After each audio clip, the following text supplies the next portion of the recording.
बंदी छोड़ कबीर परमेश्वर जी ये आप सभी के पिता हैं, हम सभी के जनक हैं, पूरे असंख्य ब्रह्मांडों के ये पालक हैं।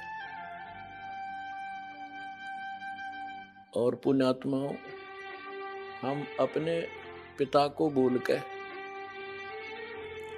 किसी अन्य से वो सुख, वो अपना राइट मांग रहे हैं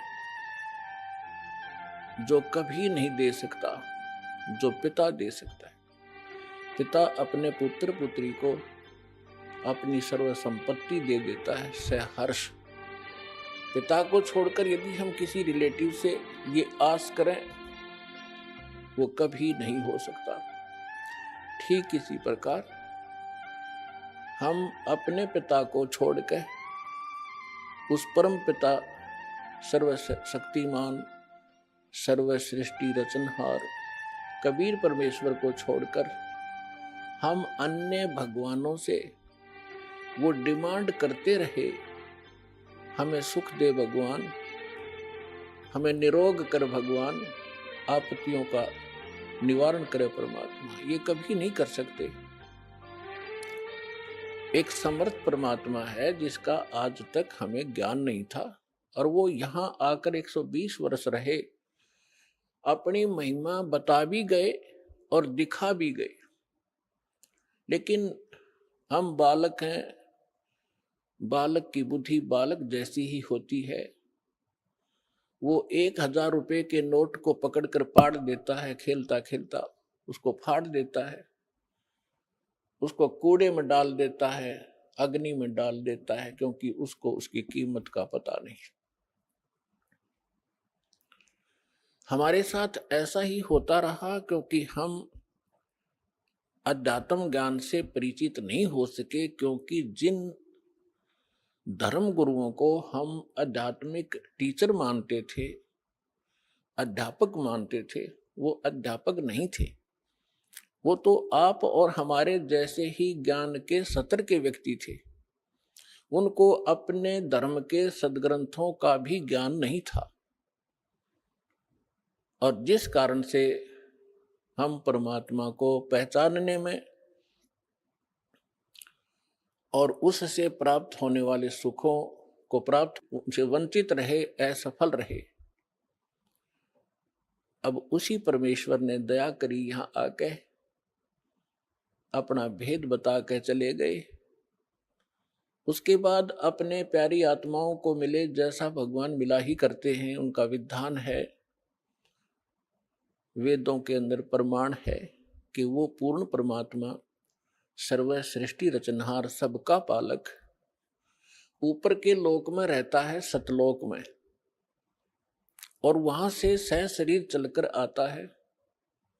यहां नेक अच्छी आत्माओं को मिलता है जो दृढ़ भक्त होते, उनको अपने से परिचित करवाता है, सचखंड सतलोक ले जाता है, फिर उनको वापस छोड़ देता है।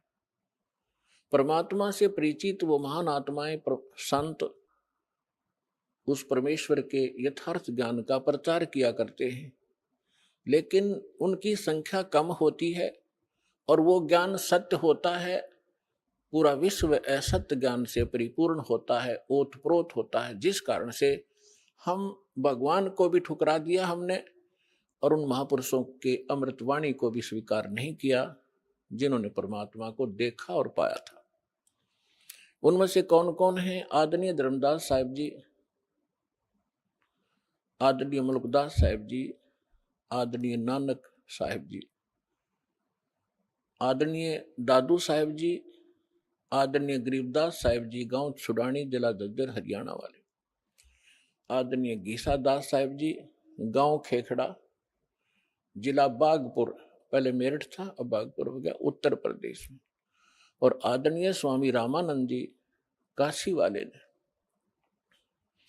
इन महापुरुषों को परमात्मा मिले, वो कबीर देव मिले, वो कबीर साहब मिले, अल्लाहू अकबर मिले, और उनको सचखंड लेकर गए, सतलोक लेकर गए, जहां भगवान रहता है और जहां हम सभी रहा करते थे।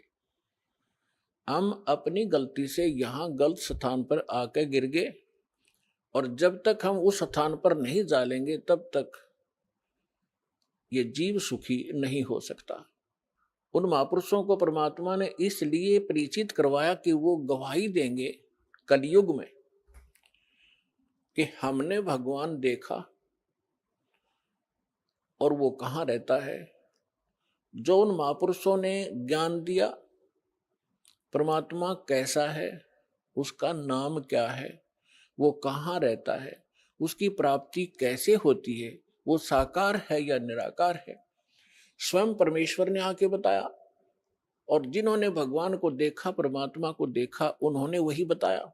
और फिर जब दास के ऊपर कृपा की परमेश्वर ने अपने ही सदग्रंथों को खोजा तो उन सदग्रंथों में वही पाया जो भगवान ने बताया था। और परमात्मा से परिचित जिन महापुरुषों के अभी आपके सामने नाम गिनवाए, इनने भी वही बताया था। और जो साधना हमारे सदग्रंथों में लिखी है, सबसे पहला प्रश्न यही आता है मन में कि भगवान किसने देखा है।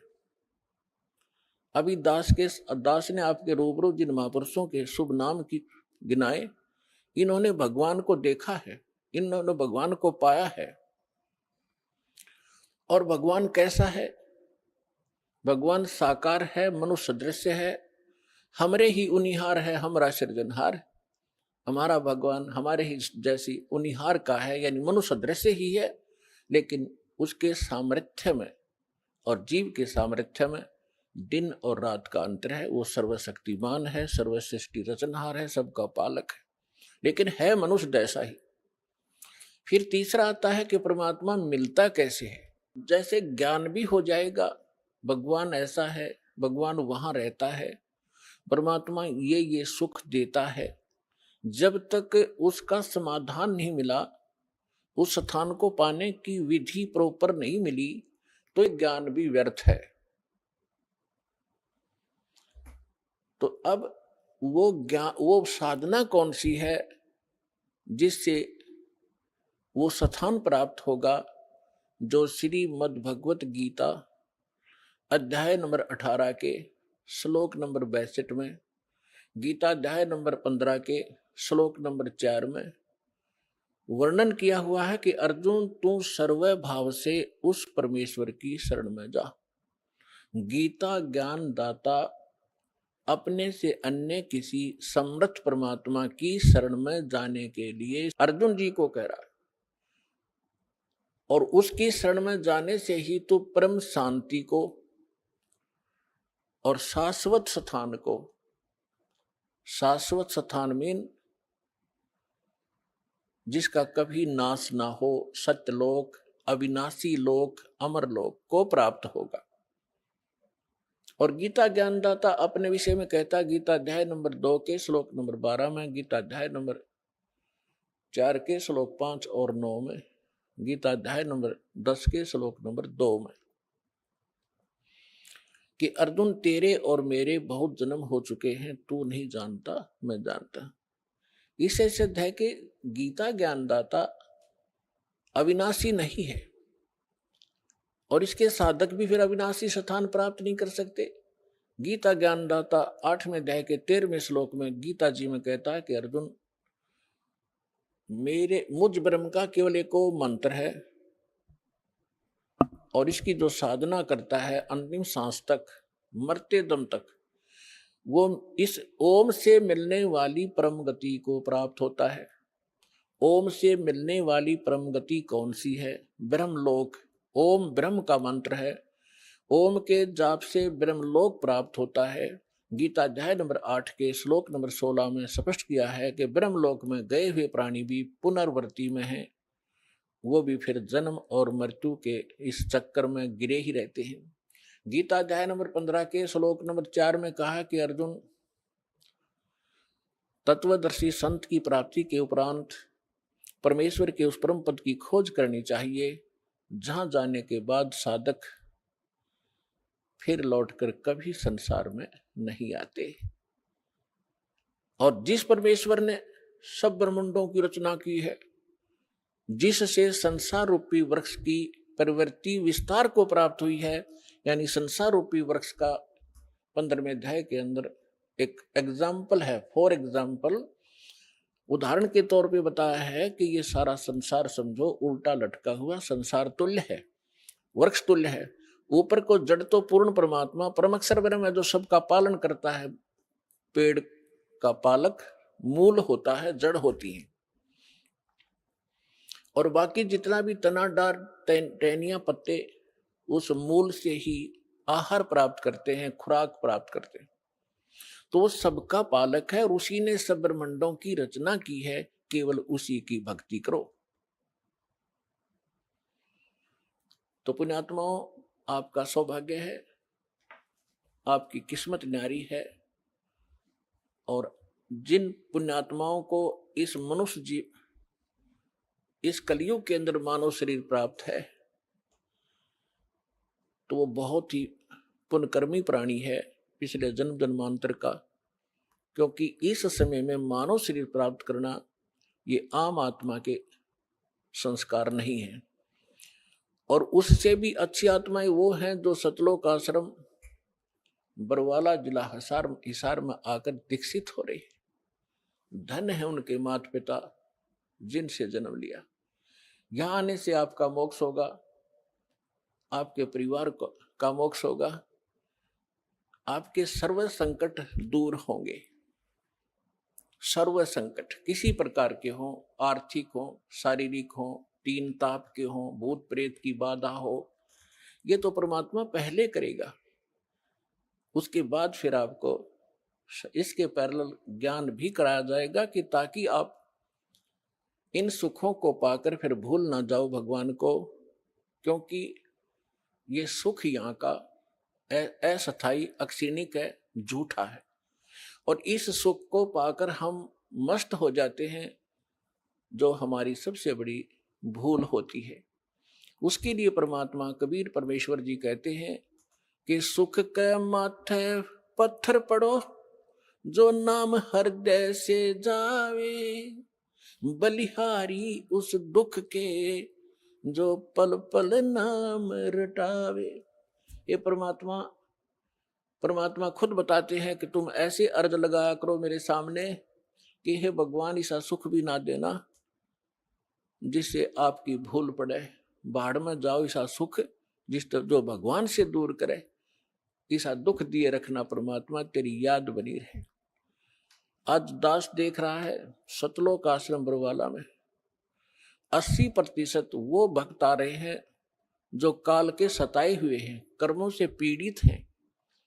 तो पुण्यात्माओं, घबराना नहीं, समर्थ की शरण आपको प्राप्त हो गई है, और ये दुख आपके लिए वरदान सिद्ध होगा। यदि आप दुखी नहीं होते तो इसी तरह की तरह राजनीति में धक्के खाते फिरो, या की और बैठ कर बकवाद गढ़ो, ताश खेलो, वो दुख तुम्हारे लिए वरदान है जो आपको परमात्मा के चरणों में ले आया।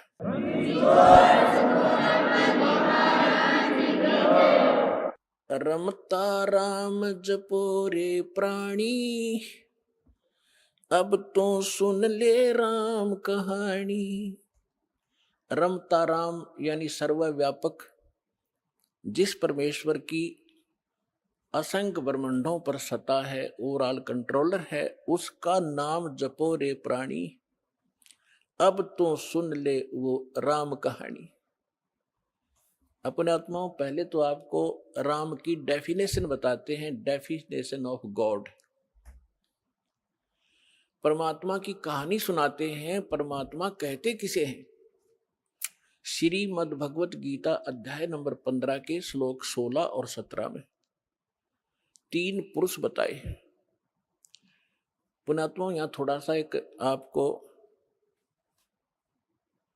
थोड़ा सा सत्र करता हूं कि देखो आज मानो कितना इंटेलिजेंट हो गया, छोटे छोटे बच्चे इतने बड़े बड़े सब्जेक्ट को कंठस्थ याद कर लेते हैं और सफल हो जाते हैं। इसी प्रकार आप विद्यार्थी हैं इस अध्यात्म मार्ग के, तो इसमें आप जी ने बहुत ध्यान से और परमात्मा के इन सदग्रंथों को ध्यान से सुनना है, और इनको थोड़े से दिन में आपका याद हो जाएंगे ये। जिस कारण से आप विचलित नहीं होगे। इसलिए आपको ये कथाएं सुनाई जाती हैं, रह रह कर उन सदग्रंथों के वो श्लोक और अध्याय बताए जाते हैं, ताकि आप याद रखो और भी कोई पूछे उसको भक्त को बता सको। फिर वो जाकर के अपने पास रखी हुई उन पुस्तकों को देखेगा कि इस भक्त ने जो श्लोक और मंत्र बताए हैं ये सही है कि गलत। जब वो अपने सदग्रंथों में देखेगा तो दौड़ा दौड़ा फिर वो सतलोक आश्रम बरवाला में आ जाएगा। इसलिए दास आपको रह रह कर यह रेफरेंस याद दिलाता है। और जब पूरे विश्व में ये यथार्थ ज्ञान फैल जाएगा, फिर केवल आपको भगवान की चर्चा सुनाया करेंगे। अब तो जब तक ये एग्जाम्पल उदाहरण नहीं दिए जाएंगे तो आप समझ ही नहीं सकते कि सचमुच कबीर इज गॉड। हम अभी तक तो उनको परमात्मा मान रहे थे जो परमात्मा नहीं थे। परमात्मा की डेफिनेशन बताता हूं। श्रीमद् भगवत गीता अध्याय नंबर 15 के श्लोक 16 और 17 में 3 पुरुष बताए हैं, एक सरपुरुष एक अक्षर पुरुष। गीता अध्याय नंबर 15 के श्लोक 16 में 2 पुरुषों का वर्णन है। और इनके विषय में यह भी कहा है कि दोनों पुरुष, पर पुरुष माने प्रभु, स्वामी। अब स्वामी साहब, साहब जिसे कहते हैं, जैसे हम कहते हैं तहसीलदार साहब, भाई कमिश्नर, डीसी साहब, डीएम साहब, कमिश्नर साहब, मंत्री साहब, मुख्यमंत्री साहब, प्रधानमंत्री साहब, राष्ट्रपति साहब, ये सभी साहब हैं, सभी स्वामी हैं, ये मालिक हैं, लेकिन अपने अपने अक्षेत्र के। तो इनमें कंप्लीट जो साहब है वो कौन है? राष्ट्रपति। और सेकंड नंबर फिर प्रधानमंत्री। इसी प्रकार सरपुरुष ये ब्रह्म है, ज्योत स्वरूपी निरंजन ये काल है, ये केवल 21 ब्रह्मांड का स्वामी है, मालिक है, साहब है, राम है। राम कहो, साहब कहो, गॉड कहो, अल्लाह कहो, रब कहो, खुदा कहो, ये उस परमात्मा के ही पर्यायवाची भाषा भिन्न नाम है। तो ये इन दोनों के विषय में कहा 15वें अध्याय के 16वें श्लोक में श्रीमद् भगवत गीता में कि सरपुरुष और अक्षर पुरुष इस पृथ्वी वाले लोक में ये 2 पुरुष हैं। और इनके अंतर्गत जितने प्राणी आते हैं, 21 ब्रह्मांड तो हैं ब्रह्म के, और 7 शंख ब्रह्मांड, नील, पद्म, शंख, ये काउंटिंग है गणित रीति से। 7 शंख ब्रह्मांड का स्वामी है अक्षर पुरुष। वैसे अक्षर का अर्थ होता है अविनाशी, लेकिन ये अविनाशी नहीं है, ये चिरस्थायी है, और इसलिए इसको भी अविनाशी कहा गया है। ये वास्तव में अविनाशी नहीं है, क्योंकि इससे अगले मंत्र में 17वें मंत्र में गीता जी में वो स्पष्ट हो जाता है। इसमें क्या बताया कि सरपुरुष और अक्षर पुरुष तथा इनके अंतर्गत जितने प्राणी शरीरधारी हैं ये सभी नाशवान हैं, इंक्लूडिंग सरपुरुष और अक्षर पुरुष। फिर बताया है लेकिन जीवात्मा किसी की नहीं मरती। फिर 17वें श्लोक में गीता अध्याय नंबर 15 के श्लोक 17 में कहा है कि उत्तम पुरुष है तू अन्य, उत्तम पुरुष है तू अन्य। उत्तम माने श्रेष्ठ, पुरुष माने परमात्मा। वो श्रेष्ठ परमात्मा तो इन ऊपर वालों से कोई भिन्न है। और परमात्मा इति उदाहरते, जिसको परमात्मा कहा जाता है, जिसको परमात्मा कहा जाता है उस परमात्मा, वैसे परमात्मा शब्द श्रेष्ठ आत्मा को कहते हैं। तो परमात्मा वो है जो केवल सुख देता है, दुख नहीं देता। बाकी हम अन्य को भी परमात्मा मान बैठे, जैसे सरपुरुष काल को भी हम परमात्मा कहा करते, ब्रह्म को। ये परमात्मा नहीं है। जिस लोक में आप रह रहे हो ये लोक परमात्मा का नहीं हो सकता। किसी का बेटा मर गया, किसी की बेटी मर गई, किसी की कैंसर होगी, किसी की टांग कट गई, किसी के हाथ कट गए, कोई अन्य रोग से पीड़ित है, हाहाकार मचा हुआ है, एक्सीडेंट में मर जाते हैं, फ्लड आ जाती है, अक्षेत्र का क्षेत्र तबाह हो जाता है। यह परमात्मा का लोक नहीं हो सकता। और अक्सर पुरुष के लोक में भी यही स्थिति है, वहां भी जन्म और मृत्यु, इसी प्रकार के रोग कष्ट दुख सभी विद्यमान है। केवल एक सतलोक है, परम अक्षर ब्रह्म, उस उत्तम पुरुष का वो स्थान सतलोक है, जहां दुख नाम की वस्तु नहीं, वहां जन्म, वहां मृत्यु नहीं, वृद्धावस्था नहीं, और किसी चीज का अभाव नहीं। वहां कोई काम नहीं करना पड़ता आपको, कोई टेंशन नहीं, क्योंकि भरा भंडार भगवान का। अब जैसे ये सतलोक आश्रम वाला, ये मिनी सतलोक समझ लेना, उसकी रिहर्सल है, उसका एक सैंपल समझो। ये जैसे आप जी यहाँ आते हो, यहाँ आपको कोई टेंशन नहीं, खाने की, रुकने की, नहाने और धोने की, और सारा दिन आप तो एक हफ्ता रुकते हो, 4 दिन रुकते हो, 10 दिन रुकते हो, बना बना भोजन मिलता है, बिछे बिछाए मैट मिलते हैं, ऊपर पंखे चल रहे होते हैं, नहाओ धो भगवान का भजन करो, चाहे 10 दिन रुको, आपको कोई टेंशन ही नहीं। और ये सतलोक के अंदर ये सुविधा उपलब्ध है, ये काल का लोक है, यहाँ भी हम इतनी सुविधा नहीं उपलब्ध करा सकते परमात्मा के बच्चों को, फिर भी हमारा जितना सामर्थ्य है कोशिश खूब करते हैं, क्योंकि सतलोक आश्रम बरवाला में आम आत्मा नहीं आ सकती, परमात्मा की विशेष लाडली आत्मा ही पहुंच पाती है, भले ही वो दुखी है चाहे सुखी है, फिर यहाँ सुखी करेगा उनको। इसलिए हम संभव कोशिश करते हैं इनको कोई कष्ट ना हो। हम तो दास हैं उस परम पिता के, और आप उस भगवान के समर्थ के बच्चे, आपके लिए हम फिर भी संभव कोशिश करते हैं जितनी हमारा सामर्थ्य है कि किसी प्रकार का इनको कोई कष्ट ना हो। तो कहने का तात्पर्य है कि जितना समय आप यहाँ बिताओगे, ये आपका समय और ही तरह का होता है।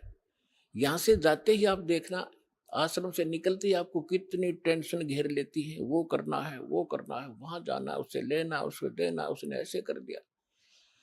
तो हम जब से सतलोक से निकले, हमारे साथ या बीमारी उसी समय चली गई। अब हमने वही जाना है जहां कोई अभाव नहीं, वहां फलदार सदाबहार वृक्ष हैं, सदाबहार मेवे हैं। जैसे जंगल में आपने देखा होगा शामक खड़ा रहता है, पहले पुराने समय में तो बहुत ज्यादा फलदार वृक्ष होते थे, कहीं पर कुछ लग रहा है, कहीं पर कुछ फल लगे हुए हैं, खाओ तोड़ो खाओ बैठ के ठाट से। तो वहां सतलोक के अंदर आपको कोई काम नहीं है और सब चीज उपलब्ध है। तो कहने का भाव यह है कि वो सतलोक है उस परम पिता परमात्मा का, और वो भगवान परमात्मा है। अब यहां बताया है, रमता राम जपोरे प्राणी, अब तो सुन ले राम कहानी। अब हम राम शब्द से कहां हम अपने दिमाग की सुई ले जाते थे। श्री रामचंद्र जी सन ऑफ राजा दशरथ, अयोध्या का राजा। हम जब राम शब्द हमारे हृदय में आता था, हमारे धर्म गुरुओं ने हमें ऐसा गलत फीड कर दिया था कि राम नाम आते ही वो धनुष बाण लिए हुए श्री रामचंद्र दिखाई देते थे। देखो, अब राम समझना, हमने राम की डेफिनेशन समझनी है। अभी आपको बताया था कि जैसे तहसीलदार भी साहब है, कमिश्नर भी साहब है, ये सभी साहब हैं, मंत्री, मुख्यमंत्री, प्रधानमंत्री, राष्ट्रपति, सारे साहब हैं, लेकिन ये अपने अपने सत्र के साहब हैं, और इनमें जो समर्थ साहब है वो राष्ट्रपति प्रधानमंत्री जी हैं। इसी प्रकार रामचंद्र जी ये श्री विष्णु समझो, सतोगुण विष्णु, और विष्णु जी की कितने राम हैं, कितने मालिक हैं, कितने पुरुष हैं, कितने प्रभु हैं, कितने देव हैं। ये केवल एक सतोगुण प्रधान परमात्मा, सतोगुण प्रधान भगवान राम है ये, और केवल एक ब्रह्मांड के अंदर 3 लोकों के ऊपर इस विभाग के मंत्री हैं। ये सतोगुण विभाग के मिनिस्टर हैं, पृथ्वी लोक पर, स्वर्ग लोक पर और नीचे पाताल लोक पर, केवल 3 लोकों पर अपने इस विभाग के ये स्वामी हैं, राम हैं। ब्रह्मा जी रजोगुण विभाग के मंत्री हैं, मिनिस्टर हैं, और ये भी इन्हीं 3 लोकों के ऊपर स्वामी हैं, राम हैं, मालिक है, पुरुष है, प्रभु है। और शंकर भगवान तमोगुण विभाग के मिनिस्टर हैं। इसी प्रकार इन तीन लोकों पर इनके जो पिता हैं सरपुरुष ब्रह्म ज्योत स्वरूपी निरंजन, ये इसके 21 ब्रह्मांड हैं। एक ब्रह्मांड समझो एक प्रांत है, और ये प्रत्येक प्रांत में मुख्यमंत्री का, चीफ मिनिस्टर का रोल करता है। अपने तीनों पुत्रों को ये प्रधानमंत्री, ये मंत्री बनाकर रखता है। मुख्यमंत्री, मुख्य मीन यहाँ वाला मुख्यमंत्री नहीं, यानी अन्य से जैसे देव और भी हैं, जैसे जल का देवता वरुण है और धन का देवता कुबेर है, ऐसे ये अलग अलग जो और देवता हैं, जैसे सूर्य प्रकाश स्रोत का देवता भगवान प्रभु सूर्य है। सूर्य ये आग का गोला नहीं है, एक देव है जो इन प्रकाश स्रोतों का स्वामी है। जैसे बिजली मंत्री होता है, बिजली मंत्री, विद्युत मंत्री वो कोई पत्थर का नहीं होता, या कोई वो बिजली चमकती हुई नहीं होता, वो एक इंसान होता है, उसके कंट्रोल में बिजली विभाग होता है। इसी प्रकार सूर्य देव ये नहीं है जो सूर्य चमक रहा है, इनके ऊपर कंट्रोलर है सभी सूर्यों पर। इस ब्रह्मांड के अंदर भी कई सूर्य हैं, एक नहीं। और ऐसे ऐसे बहुत से और भी प्रकाश स्रोत हैं चंद्रमा की तरह, तो उन सब का कंट्रोलर वो है। ऐसे तो कहने का भाव ये है कि ये केवल 21 ब्रह्मांड का स्वामी है सरपुरुष। और अक्षर पुरुष 21 ब्रह्मांड, 7 संग ब्रह्मांड का राम है, 7 संग ब्रह्मांड का स्वामी है, मालिक है। और परम अक्षर ब्रह्म, पूर्ण परमात्मा, उत्तम पुरुष है तू अन्य, वो कबीर देव जो है परम अक्षर ब्रह्म, वो असंख्य ब्रह्मांड का राम है, मालिक है, स्वामी है। तो अब क्या बताते हैं, रमता राम जपो रे प्राणी, अब तो सुन ले राम कहानी। कच्छ मच्छ कूरम ना होते, धौल धरनी नहीं ध्यानी।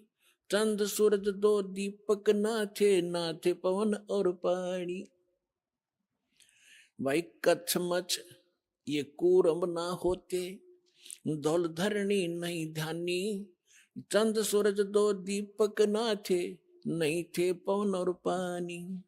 ब्रह्मा विष्णु महेश नहीं होते, नहीं लक्ष्मी नहीं गौरज रानी। सावतरी नहीं सनकादिक तब होते अलख बिनानी। पुणात्मा आप दास जी, अभी आपको बताया था कि परमात्मा अच्छी आत्माओं को मिलते हैं, ये उनका विधान है। और वो सतलोक में रहता है, वहां से गति करके आते हैं, अच्छी आत्माओं को मिलते हैं, और अपनी महिमा को आप ही अपनी अमृतवाणी से बोल बोल कर ऊंचे स्वर में, कविताओं के माध्यम से, दोहों के माध्यम से, शब्दावली के माध्यम से एक कवि की तरह आचरण करते हुए वो अपना ज्ञान प्रचार करते हैं। और उनसे प्राप्त ज्ञान को संत भी उसी प्रकार उस परमात्मा की महिमा को सुनाया करते हैं। तो परमात्मा कहते हैं, चारों युग में मेरे संत पुकारे, कोक कहा हम हेल रे। हीरे माणिक मोती बरसे, ये जग चुगता ढेल रे। परमात्मा स्वयं आकर बता के गए थे 600 वर्ष पहले अपनी अमृतवाणी में, कबीर वाणी में, कि चारों युग में हम आते हैं और अपनी प्यारी आत्माओं को ये यथार्थ ज्ञान सुनाते हैं। और वो मुझसे प्राप्त ज्ञान को, मुझसे परिचित महापुरुष भी मेरे संत इसी ज्ञान का आगे प्रचार करते हैं। ढोल के डंके पे जगह जगह जाकर सत्संग करते हैं। तो क्या बताते हैं, चारों युग में परमात्मा आते हैं। सतयुग में सत सुकृत कह टेरा, त्रेता नाम मुनिंदर मेरा।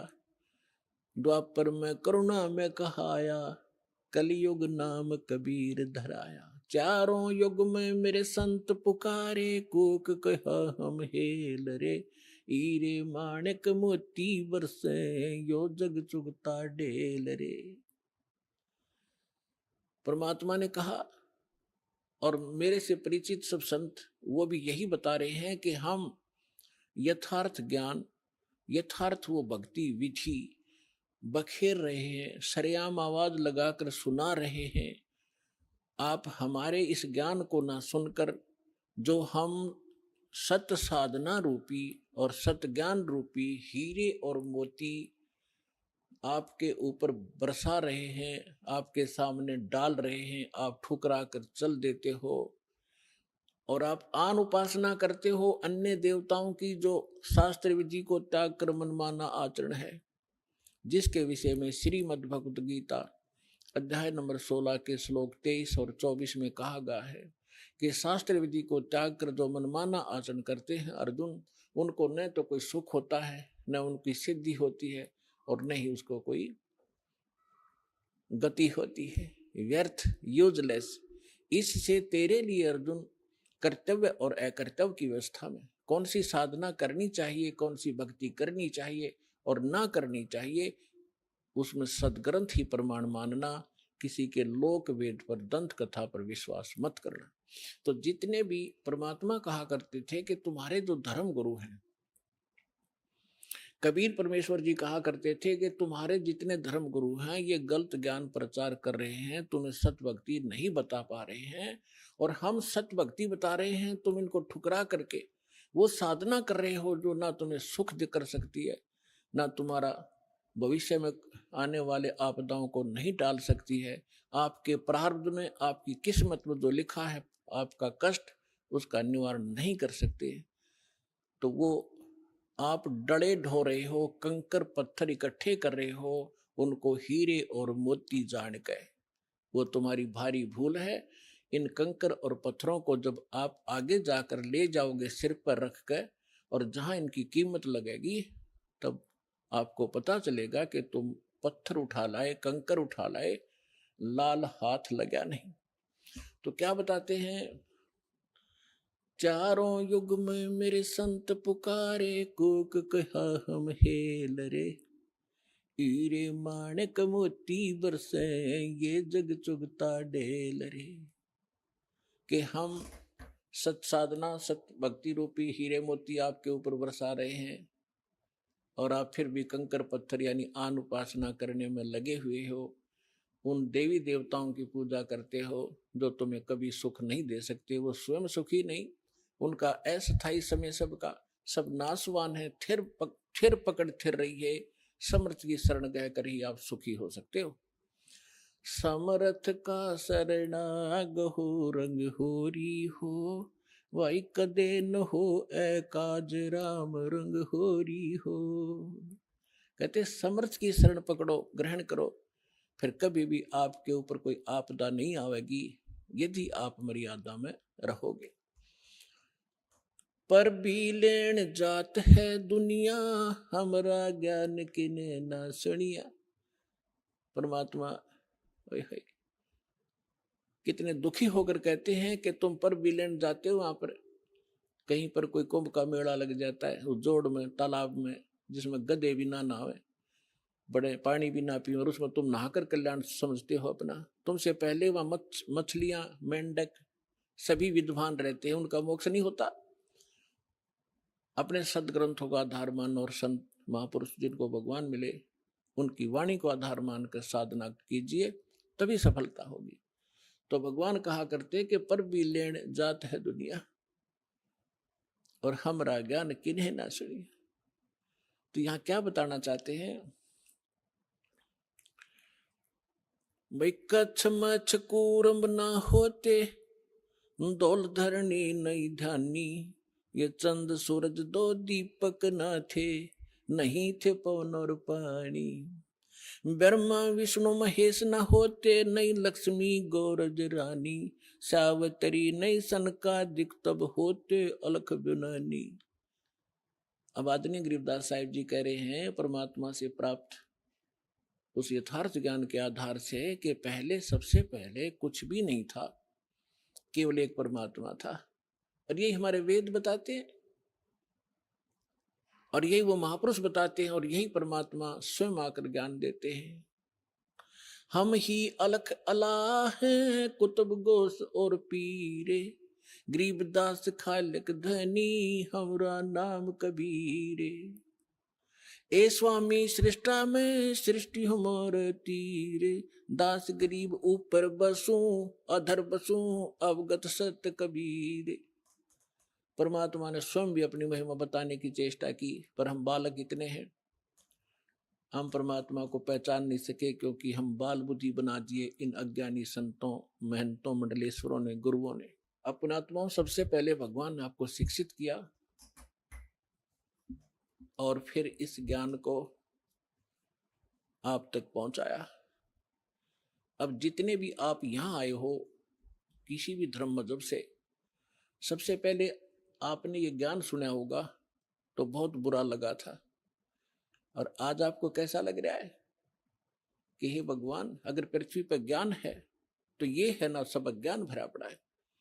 तो काल ने इतना ज्ञान ठुकवा दिया हमारे परमात्मा के बच्चों में कि ज्ञान से दूर भाग रहे, विरोध कर जाते हैं, अपना जीवन नाश कर लेते हैं। लेकिन इसलिए परमात्मा ने आपको शिक्षित बनाया। आज बूढ़े से लेकर बालक तक सबको अक्षर ज्ञान है। अगर मान ले कोई बुजुर्ग रह भी रहा कि तक कोण में ना पढ़ जाओ, तो उसके पोता पोती और उसके बेटे सारे शिक्षित तो बैठ कर समझाओगे कि नहीं पिताजी ऐसे है, ये सही लिखा है, इसमें गीता से हमने मिला लिया, तो भी मान जाएगा। तो इसलिए मालिक ने इस समय सिलेक्ट किया था कि जब पिछली पीढ़ी आवेगी और कलयुग 5505 बीत जाएगा, तब इस ज्ञान का हम ढोल के डंके पर प्रचार करेंगे और सब बच्चे मेरी शरण में आएंगे, सबका मोक्ष होगा। पूरे विश्व के बच्चे परमात्मा के ही बच्चे हैं, चाहे कोई हिंदू है, मुसलमान है, सिख है, ईसाई है, हम एक पिता के बच्चे। हम अपनी गलती से अलग अलग हो गए, हमें ज्ञान ठीक ना मिलने से हम भिन्न भिन्न हो गए। परमात्मा का आदेश है कि इस ज्ञान को सुनकर सब फिर एक होंगे और सबका मोक्ष होगा। अपने आत्माओं, आपको कथा सुनाते हैं। परमात्मा, जैसे परमात्मा की महिमा वेदों में लिखी है, और वैसे तो पूरा विश्व वेदों के ज्ञान को नकारा नहीं करते। केवल एक पंथ है, और उस पंथ की जो ब्रांचें हैं वो ही अपनी मंदबुद्धि के कारण ये कहते हैं कि हम वेदों और गीता को नहीं मानते। हमारे गुरुओं का ज्ञान तो वेदों और गीता से ऊपर का है। जब दास ने उस पंथ के यानी राधा स्वामी पंथ के प्रवर्तक श्री शिवदयाल जी महाराज, आगरा के रहने वाले, जो जिसे राधा स्वामी पंथ चला बताते हैं, जो इनका प्रमुख है, उसका ज्ञान पढ़ा और फिर वेदों से देखा, संतों की, महापुरुषों की वाणी से देखा, उसने कख भी पता नहीं अध्यात्म मार्ग का। और उसके अनुयायी यूं कहते हम तो वेदों को और गीता को नहीं मानते, हमारा ज्ञान तो इससे ऊपर का है। उसकी झलक आपको कई बार दिखा रखी है, फिर दिखाऊंगा। उन्हें सतनाम का पता नहीं, सतलोक का पता नहीं वो कैसा है और वहां क्या सतिथि है, खाक है उनके पास ज्ञान। और इनमें से राधा स्वामी पंथ से ही कौन से पंथ निकले हैं? धन धन सतगुरु सच्चा सौदा सिरसा और जगमाल वाली, और दनौद के अंदर ताराचंद, जय गुरुदेव मथुरा में, ठाकुर जी एक हुए हैं वो राधा स्वामी के ही, और दिल्ली के अंदर सावन कृपाल मिशन, और भी नरे बहुत गणे इनके पंथ। ये सारे समझो उसी कुएं का जल है जिसमें जल के स्थान पर कुछ भी नहीं है, खाली है, वो खारा पानी है, यो जलैस है, ये समझो। यानी उनका ज्ञान गलत है।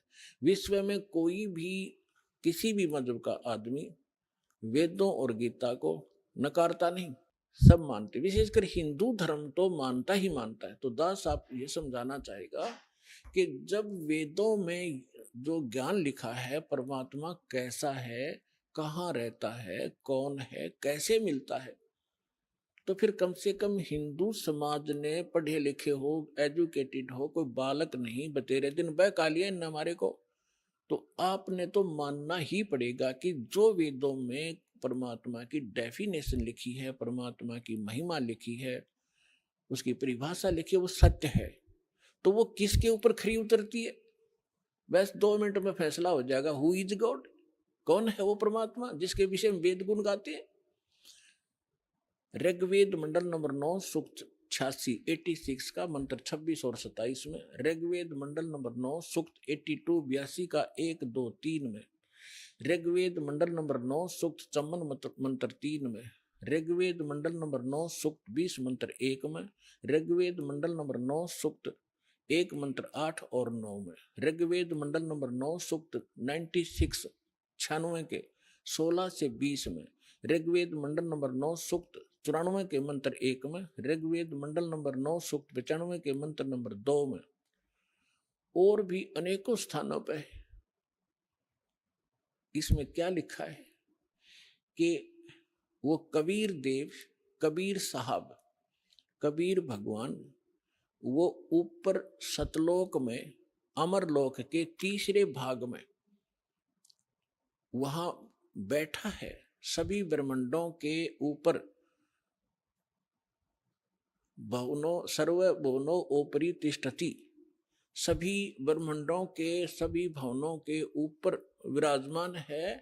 और वो सिंहासन पर बैठा है जैसे राजा होते, राजा बैठते हैं, राजा के समान है देखने में, मनुष्य सदृश है। और वहां से गति करके आता है। अच्छी आत्मा जो नेक दृढ़ भक्त होते हैं उनको मिलता है, उनको तत्व ज्ञान से परिचित कराता है। और वो परमात्मा एक कवियों की तरह आचरण करता हुआ एक प्रसिद्ध कवि की भी उपाधि प्राप्त करता है। और स्थान स्थान पर जाकर ऊंचे स्वर में गरज गरज कर अपनी वाणी को स्वयं ही कहीं खड़ा होकर के बोलने लग जाता है। और अपनी महिमा की वाणी को लोकोक्तियों के माध्यम से, दोहों के माध्यम से, शब्दों के माध्यम से, वाणी के माध्यम से वो बोल बोल कर गा के सुनाता है, जिस कारण से एक प्रसिद्ध कवियों में से भी एक प्रसिद्ध कवि कहलाता है। लेकिन वो भगवान होता है, वो समरस होता है। तो ये क्वालिटी किसके अंदर है? ये तो वेदों ने बताया। और फिर के भगवान मनुष्य सदृश है, वहां से चल कर आया, तख्त पर बैठा है, सिंहासन पर बैठा है। और जिन महापुरुषों के दास ने नाम गिनाए, एक बार फिर नाम गिनाता हूं, क्योंकि ऐसे महापुरुषों के बार बार नाम लेने से भी हमारी आत्मा शुद्ध होती है। आदरणीय धर्मदास साहिब जी, आदरणीय मुल्कदास साहिब जी, आदरणीय नानक देव साहिब जी, आदरणीय दादू साहिब जी, आदरणीय गरीबदास साहिब जी, गांव छुड़ानी, जिला जज्जर हरियाणा वाले, आदरणीय घीसा दास साहिब जी, गांव खेखड़ा, जिला बागपुर उत्तर प्रदेश वाले, आदरणीय स्वामी रामानंद जी काशी वाले। अपनात्मा दास जिन महापुरुषों के नाम गिना रहा है, आप ये ना समझना कि जहां ये रहा करते वहां बड़ी भक्ति होगी, वहां कख नहीं किसी के पास। कई भक्त इस भूल में धक्के खान चले गए, वहां कोई छुड़ानी चला गया, और उनका जब देखा हाल फिर आया वापस। तो पुण्यात्मा, क्योंकि हम पहले या भटक चुके हो, अब बार बार ना भटकना, इसलिए दास आपको आगाह करता है। ये संत महापुरुष खड़े हुए, लेकिन वो भी उस महापुरुषों के इस ज्ञान से परिचित नहीं है। इन महापुरुषों ने फिर यही बताया। क्या बताया? जैसे नानक साहब ने कहा, धर्मदास जी ने तो कल में तोड़ रखी है, पूरा कबीर सागर लिख रखा है भगवान कबीर साहब के बारे में। ये पूर्ण परमात्मा है। मैंने सचखंड में जाकर देखा, वहां सिंहासन पर विराजमान थे, बड़ा तेजोमय शरीर था इन्हीं का। फिर वही मुझे फिर यहाँ मथुरा में मिले दोबारा आकर के, लेकिन यहाँ उनका तेज इतना नहीं था जितना सतलोक में था। तो ये भी गरीबदास साहिब जी कहते हैं कि तेज पुंज अन्य दे धरकर इस विध हमको भेंट ही, हल्का तेज पुंज का शरीर बनाकर वो यही वेद बताते हैं कि वो अपने शरीर को सरल करके वो परमात्मा यहाँ प्रकट होता है, आता है, अच्छी आत्माओं को मिलता है। तो इन्होंने क्या बताया है कि जैसे धर्मदास जी ने कहा कि आज मोहे दर्शन दियो जी कबीर, आज मोहे दर्शन दियो जी कबीर। सतलोक से चल कर आए, सतलोक से चल कर आए, काटन काल की जंजीर, आज मोहे दर्शन दियो जी कबीर, आज मोहे दर्शन दियो जी कबीर। नानक साहब ने कहा है, मलुकदास जी ने कहा है, जपो रे मन परमेश्वर नाम कबीर, जपो रे मन साहेब नाम कबीर। एक समय गुरु बंसी बजाई कालंदरी के तीर, एक समय गुरु बंसी बजाई कालंदरी के तीर, सुर नर मुनि जन सब थकत बहे हुआ, रुक गया दरिया नीर, जपो रे मन साहेब नाम कबीर। दोनों दीन का झगड़ा ठन गया, टोहा ना पाया शरीर, जपो रे मन साहेब नाम कबीर। दास मलूक सलूक कहत है, खोजो खसम कबीर, जपो रे मन परमेश्वर नाम कबीर। नानक साहब जी कहते हैं, फाई सूरत मुलुक की वेश, ए ठगवाड़ा ठक्की देश, खरासी आना बोता वारी धानक रूप रहा करता। श्री गुरु ग्रंथ साहिब जी के प्रश्न नंबर 24 पन्ने पर ये वाणी अंकित है कि एक सवान दुई सवानी नाल भलके भौकाई सदा ब्याल, कूड़ छुरा मूठा झूठा मरदार, और ये धानक रूप रहा करता। फाई सूरत मुलुक की वेश। फिर नानक साहब जी कहते हैं, तेरा एक नाम तारे संसार, मैं एहो आस एहे आधार, ये धानक रूप रहा करता। फाई सूरत मुलुक की वेश, ए ठगवाड़ा ठगी देश, खरासियाना बोता वार, ये धानक रूप रहा करता। और प्रश्न नंबर 731 पे कहा है कि अंधा चुंदला नीच जात परदेसी, मेरा छिन आवे चल जावे, और जाकी संगत नानक रंदा, कैसे मूड़ा पावे। गुरु ग्रंथ साहिब जी के प्रश्न नंबर 721 पर लिखा है, एक अर्ज गुप्तम पेश तो दर कून करतार, हक्का कबीर करीम तू बे अपरवरदिगार, नानक बुगोयत जन तुरा, तेरे चाकरा पा खाक्स फाकाक। तो फिर आदरणीय दादू साहिब जी ने कहा है, जिन मुझको निज नाम दिया, सोए सतगुरु हमारे, दादू दूसरा कोई नहीं, ये कबीर सिरजनहारे। आदरणीय गरीबदास साहिब जी को परमात्मा मिले जब वो 10 वर्ष की आयु के थे। आदरणीय गरीबदास साहिब जी का जन्म विक्रमी संवत 1774 में हुआ और सन 1774 में हुआ, सन 1717 में। और 10 वर्ष की आयु जब हो चुकी थी, संवत 1784 और सन 1727 में, वो परमेश्वर जिसकी महिमा का गुणगान वेद बताते हैं, वो कैसी लीला करता है। गरीबदास साहिब जी की थोड़ी सी जानकारी देंगे आपको, क्योंकि हमारे सिद्धांतम मार्ग में इन महापुरुषों का एक विशेष योगदान है, सभी का।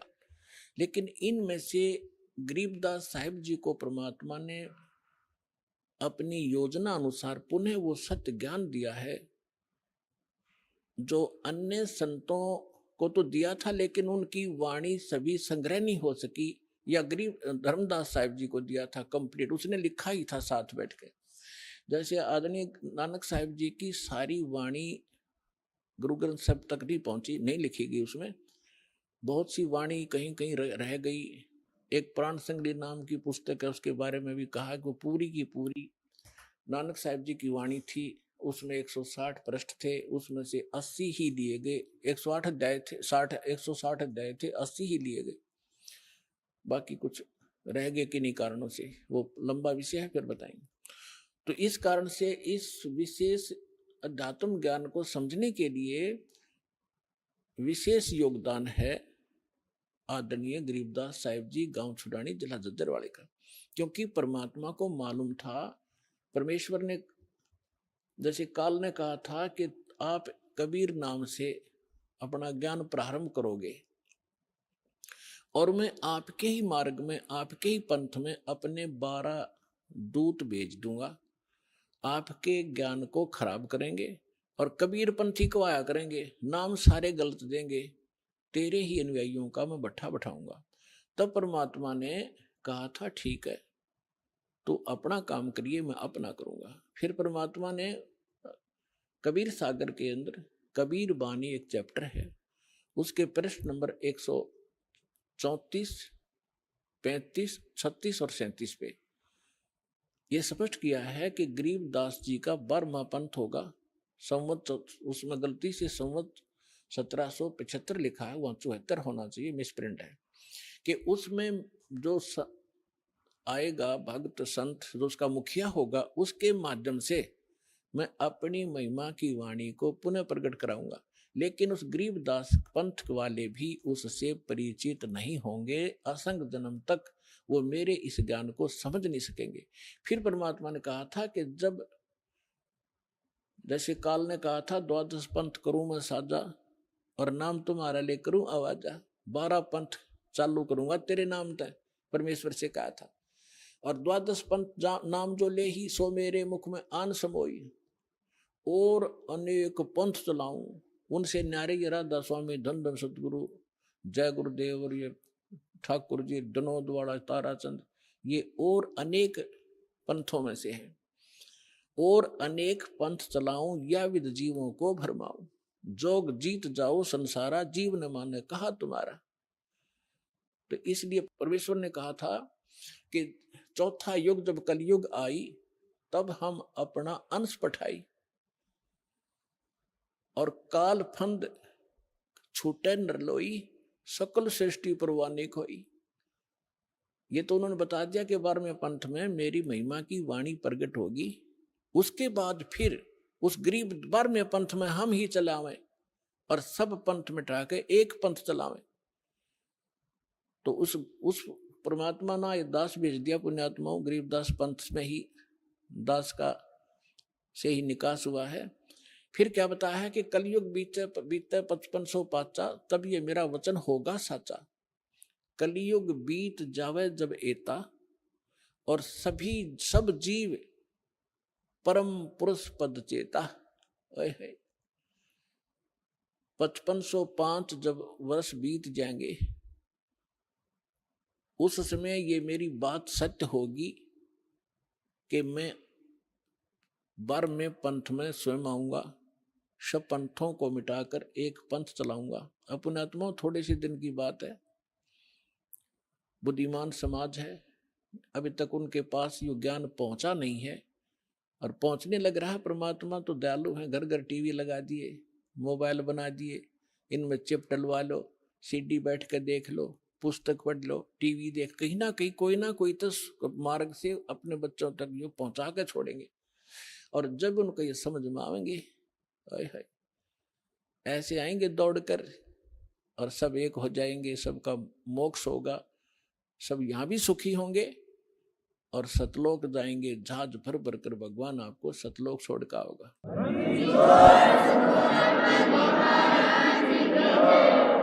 तो यहाँ प्रसंग जो चल रहा था, यहाँ जो प्रसंग चल रहा है कि गरीबदास जी जो हैं, इनका विशेष योगदान, इसलिए इनकी थोड़ी सी हिस्ट्री सुनाऊंगा ताकि आपको परमात्मा पहचानने में आसानी होगी। सभी वेद बतावें और सभी परमात्मा प्राप्त संत गुण गावें, तो फिर भगवान के पहचानने में आपको धोखा नहीं होगा, देर नहीं लगेगी और दृढ़ हो जाओगे। फिर चाहे कोई ब्रह्मा विष्णु महेश आकर भी आपको भ्रमित करने की चेष्टा करेगा, आप उनकी बात को मान नहीं सकते। दास आपको इतना दृढ़ करना चाहता है। अब जो प्रसंग चल रहा है कि गरीबदास जी जब 10 वर्ष के हुए, गरीबदास जी की थोड़ी हिस्ट्री सुनाऊंगा, यहाँ उनकी जीवन लीला थोड़ी सी सुनाऊंगा, वह पर्याप्त होगी आपके लिए। गरीबदास जी गांव करौथा, जहाँ अपना आश्रम है, सबसे पहले हमने 1999 में वहीं से स्टार्ट किया था। 2006 में क्रोथा कांड इन दुष्ट लोगों ने कर दिया था, वो उधर कोई बात नहीं, हम परमात्मा ने हमारा यहाँ सफलता कर दी। हमें तो अपना प्रचार करना है, चाहे कहीं जंगल में बैठ कर गुण गावा भगवान के, बच्चों तक ज्ञान पहुंच जाना चाहिए। तो क्रोथा गांव के वो मूल निवासी थे, उनके पिताजी, और वो ब्याहे थे गांव छुडानी, जिला झज्जर हरियाणा में, और गांव क्रोथा है जिला रोहतक में। तो यहाँ उनके नाना के छुडानी के अंदर यानी गरीबदास जी की माता का कोई भाई नहीं था, जिस कारण से उनके नाना जी ने उनके पिताजी श्री बलराम जी को, उनका धनखड़ गोत्र है, अपने घर पे छुडानी में घर जमाई बोलते हैं कि अपने जमाई को वहां रख लेना, उसको घर जमाई कहते हैं। तो सारी संपत्ति उनको दे दी, अपनी बेटी को यानी उसके दामाद को। उनके लगभग 2500 बीघा, जैसे राजस्थान में बीघा होता है, तो 2500 बीघा, पहले बीघा ही था यहाँ पर भी, ये बाद में ये बनी है यहाँ पर एकड़। तो 2500 बीघा जमीन था, इतना बड़ा किसान थे। आज के 1400 के करीब, पौने 1400 के करीब एकड़ जमीन बनती है उन 2500 बीघा की। तो सारी संपत्ति के वारिस फिर गरीबदास जी ही थे। 10 वर्ष के बालक थे, उनके पिताजी यानी नाना जी तभी तक वहाँ साथी थे।